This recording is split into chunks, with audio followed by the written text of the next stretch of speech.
ಬಹಳ ಹಿಂದಿನ ಕಾಲದಲ್ಲಿ ಪೆರಿಲೋಸ್ ಎಂಬ ಕುಶಲಕರ್ಮಿ ಕಂಚಿನ ಗೂಳಿ ಎಂಬ ಭಯಾನಕ ಲೋಹದ ಗೂಳಿಯನ್ನು ಸೃಷ್ಟಿಸಿದನು. ಈ ಗೂಳಿಯ ಒಳಗೆ ಜನರನ್ನು ಹಾಕಿ ಕೆಳಗಿನಿಂದ ಬೆಂಕಿ ಹಚ್ಚಲಾಗುತ್ತಿತ್ತು.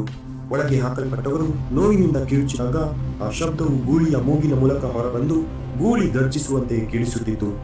ಪೆರಿಲೋಸ್ ಈ ಗೂಳಿಯನ್ನು ಸಾಮ್ರಾಟನ ಬಳಿಗೆ ತಂದು ಹೆಮ್ಮೆಯಿಂದ ತೋರಿಸಿದನು. ಆದರೆ ಸಾಮ್ರಾಟನು, ಇದು ಹೇಗೆ ಕೆಲಸ ಮಾಡುತ್ತದೆ, ನನಗೆ ತೋರಿಸು ಎಂದು ಹೇಳಿದನು. ಕೂಡಲೇ ಸೈನಿಕರು ಅದರ ಸೃಷ್ಟಿಕರ್ತನಾದ ಪೆರಿಲೋಸ್ನನ್ನೇ ಅದರ ಒಳಗೆ ಹಾಕಿ ಬೆಂಕಿ ಹಚ್ಚಿದರು. ಹೀಗೆ ಆತ ತನ್ನ ಸ್ವಂತ ಸೃಷ್ಟಿಯಿಂದಲೇ ಸಾವನ್ನಪ್ಪಿದನು. ಸಾಮ್ರಾಟನಿಗೆ ಈ ಆವಿಷ್ಕಾರವು ತುಂಬಾ ಇಷ್ಟವಾಯಿತು ಮತ್ತು ಅವನು ಕ್ರಮೇಣ ಅದರ ಮೇಲಿನ ಗೀಳು ಬೆಳೆಸಿಕೊಂಡನು.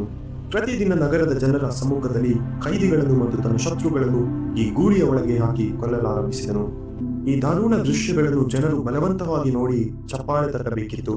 ದಿನ ಕಳೆದಂತೆ ಸಾಮ್ರಾಟನು ನಿರಪರಾಧಿಗಳನ್ನು ಕೂಡ ಕೊಲ್ಲಲು ಪ್ರಾರಂಭಿಸಿದನು. ಸಾಮ್ರಾಟನ ಈ ಕ್ರೌರ್ಯವು ಮಿತಿ ಮೀರಿದಾಗ ನಗರದ ಜನರಲ್ಲಿ ಆಕ್ರೋಶ ಉಂಟಾಗಿ ಕ್ರಾಂತಿ ಆರಂಭವಾಯಿತು. ಜನರೆಲ್ಲರೂ ಒಂದು ಗೂಡಿ ಸಾಮ್ರಾಟನನ್ನೇ ಸೆರೆ ಹಿಡಿದರು.